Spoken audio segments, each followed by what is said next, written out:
Bronwyn, you're so smart to go back to school for therapy because you can't help people. They're not willing to self nurture. It's just like you say, it's an impossible task.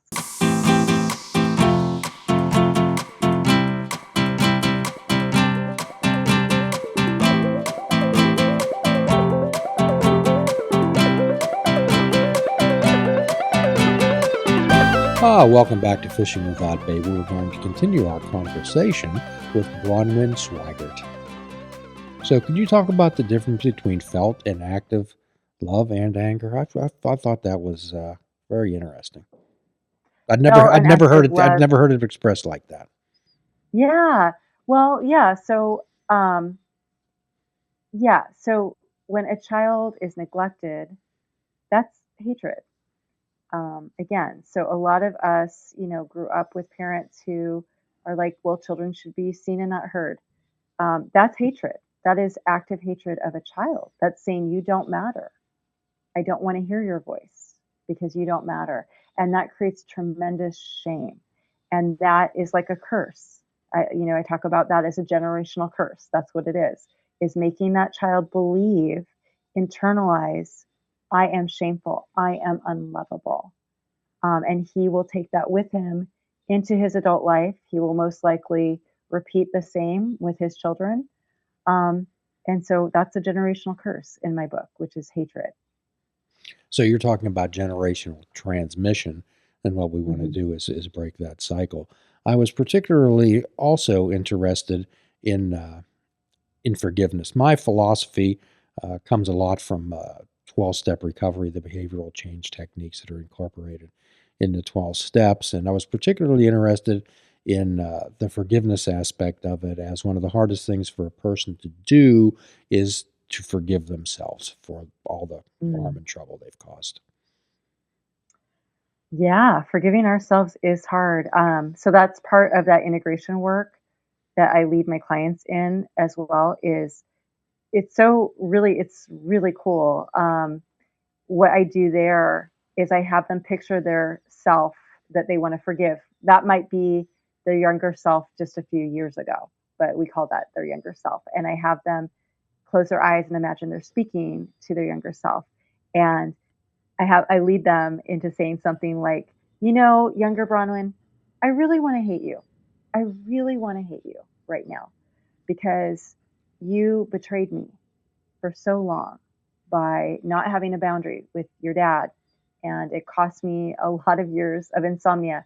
Um, but as much as I want to hate you for not doing that, I'm also taking into account that you were conditioned from a very, very young age to believe that you're responsible for other people's feelings, to believe that um, forgiveness is just something that we can give everyone all the time without boundaries, without limits, without expectations in return. And I take all these other things into account that you didn't have another parent to lean on if you did draw a boundary with him and how lonely that made you feel.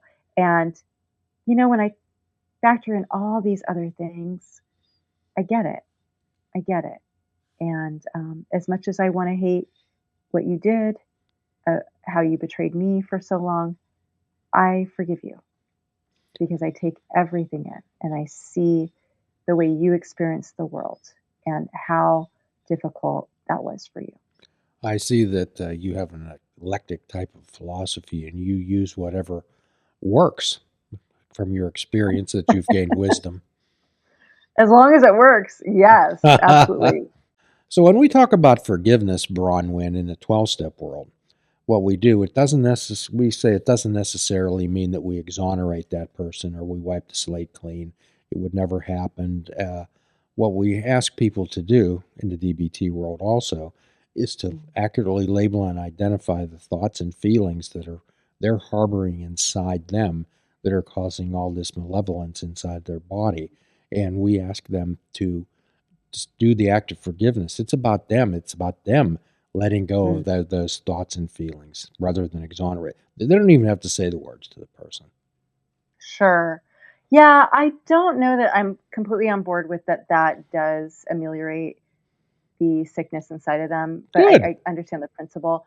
I would go one step further and say that we have to speak out the feelings inside of us in fantasy to that person or write them out, but we need to put those feelings into words. We need to express them, externalize them out of our bodies. We don't need to say them to the person.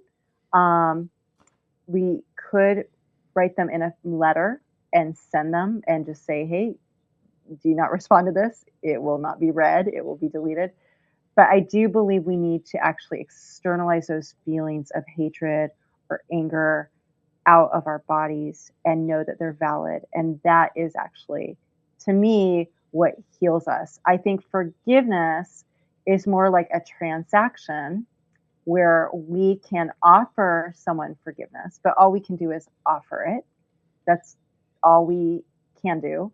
And they, on their end, need to take us up on the offer should they want to close the deal or appropriate the forgiveness. And by, appropriating it, they need to say, hey, I'm going to take you up on your offer because I need your forgiveness. And that requires that humility to say, I need it. I did something that was wrong, my bad. And that's the only way the transaction can be finalized or made complete. So I think on our end, we can offer it, but it's codependent to think that we can actually transact the forgiveness That's without a the other that's a party. wonderful way of looking at things. As we say here, of course, we're sitting here in Pittsburgh. We say there's many roads to Pittsburgh, but it's still Pittsburgh. So Mhm. here's how we handle forgiveness in the 12-step world, and it's about making amends. If we go to someone with a sincere and willing heart to make things right, to clean up with our side of the street, in our world, it doesn't matter whether they accept those amends or not. We did our part, and we can walk away with a whole heart. Mhm. Yes. I love that. I think that's yeah, amends, absolutely. We can only do so much. We have to recognize our limitations, and I think the same is true, ironically, with forgiveness. We have to recognize our limitations there too. Yes, absolutely, for sure. So, how did you get on the other side of this depression? I find depression that sometimes it seems to be Mm. sometimes therapists can feel helpless. Yes. So, the second depressive episode I mentioned that was from shame, the pivot came from me doing that shame exercise where I gave the shame in the cardboard box back to my father.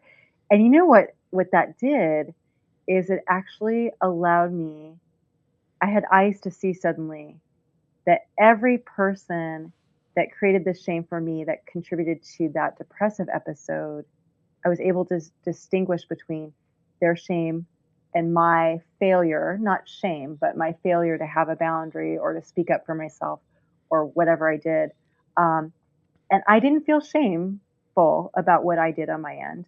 But in my mind's eye, I gave each person back their shame. Hmm. So one person I actually did write an email to her.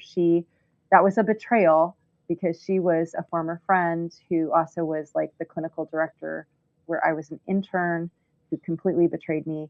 And I wrote her a letter and I just said, Kristen, you're a bully and I just Hmm. need you to hear my story, and I don't want to hear a response. And I pressed send, and it felt amazing. The other people, I just gave back their shame to them in my mind's eye, but I no longer see myself as shameful. I'm like, well, I made mistakes. I didn't speak up for myself. I didn't have good boundaries, um, but I'm not shameful and completely ameliorated the depression. I like what you're saying.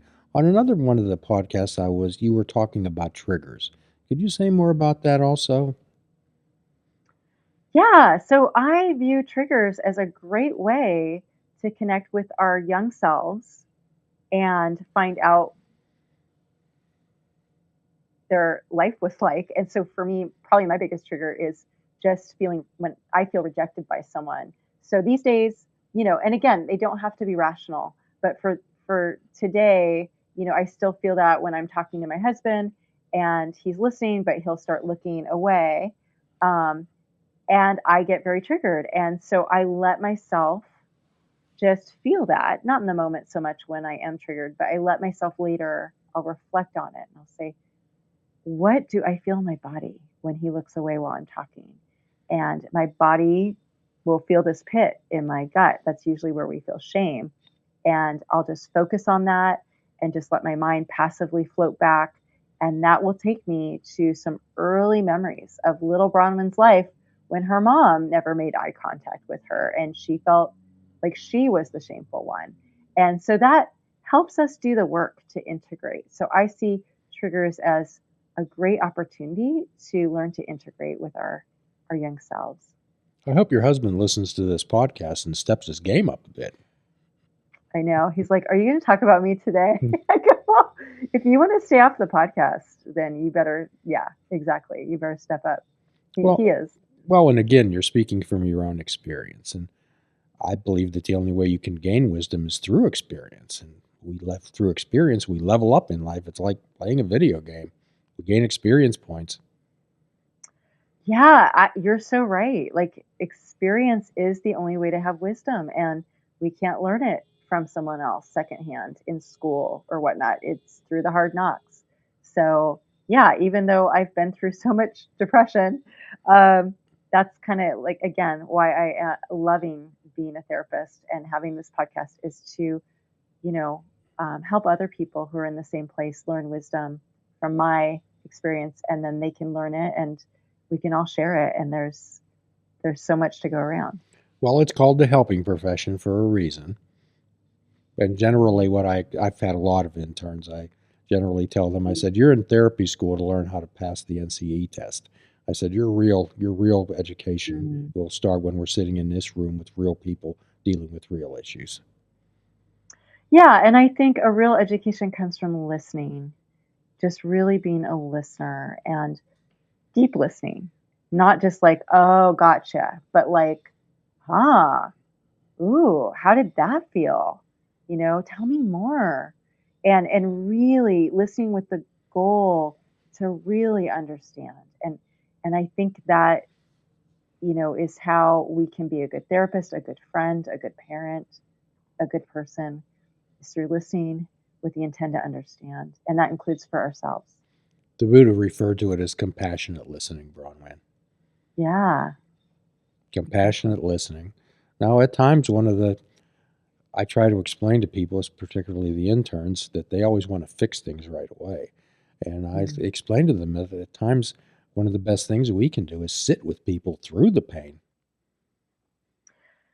Yeah. And, you know, I think people are like deep, deep, deep wells. The more we listen, for me myself, as a therapist, I'll listen and go, okay, I think this is what might be linked to this, and then we keep going. I'm like, oh no, this is linked to this and this and this, and it's like um, caves where you go cave exploring, and then you think you're at the lowest cave, and you've found the inner recesses of the earth, and it's like, nope, there's another cave over there, and there's just so much to people. We're so deep and profound, and so there really isn't such a thing as a quick fix. It just isn't. That's infuriating to me.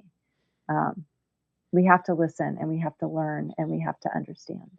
Well, you and I are in a grateful position that people give us their trust to share with us their deepest and darkest feelings. Yeah, well, we're not going to do that to someone who doesn't show a lot of interest or patience. Well, there's three essentials to any recovery, and they're honesty, open mindedness, and willingness to try. And Yeah. that's what I tell my patients that I'll say, I'll do my part, but I expect you to do yours. It's action and effort on their part that make a future possible. How do you handle that? Yeah.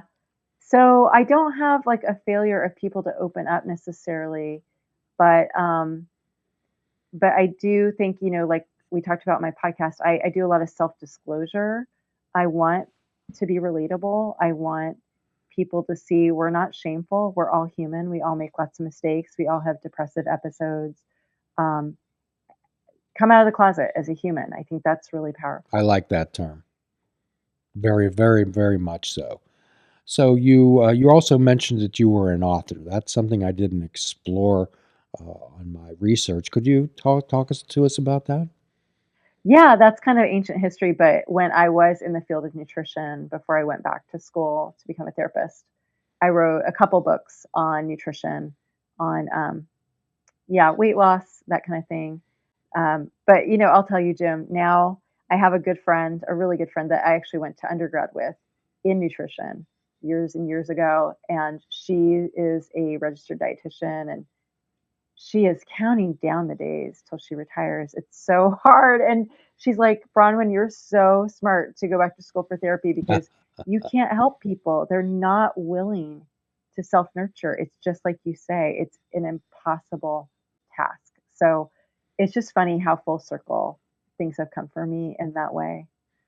Well, we do know that food affects mood, and if we can look at some of these things that are uh, clogging them up and perhaps have some better nutrition, I'm particularly interested in helping people drinking more water. Yeah, drinking more water is good. I remember I used to teach nutrition at a community college years ago. I remember having a student tell me on an assignment that she drinks maybe 4 ounces of water in a whole day.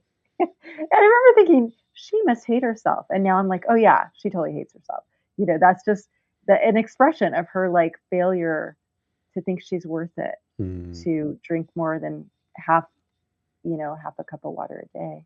Well, generally, I suggest to people that a poor nutritionist, a poor therapist, a poor coach, a Mm. poor teacher will point out the things that need to be eliminated rather than the things that could be Mm. added. I'm more interested in adding positives into people's lives rather than eliminating the negatives immediately. Because you can walk out of a nutritionalist's office and after they give you the Mm. hoedown about no more French fries, no more Coca-Cola, no more of this. You Yeah. walk out of there like a beat dog, asking if I have I done anything right.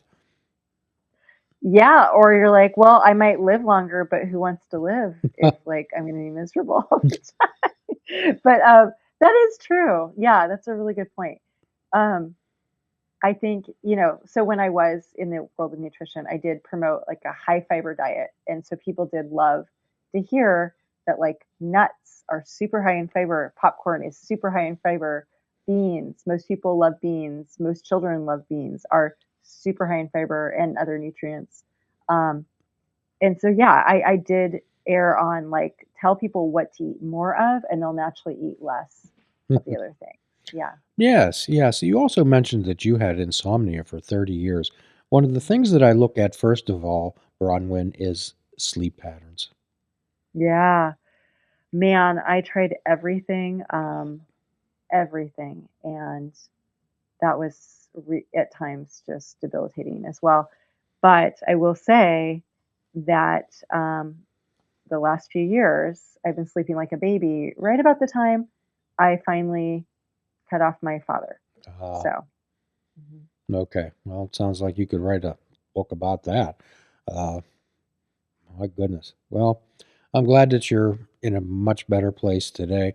So, how would someone contact you? How would somebody get in touch with your podcast, your website? Yeah. So my podcast is Angry at the Right Things, and that's found on any podcast app. And I have some social media. I have LinkedIn, Facebook, just my name, Bronwyn Schweigerdt. Face, no, what's the other one? YouTube. So I try to post a lot of videos on there. I'm just starting to get onto Instagram.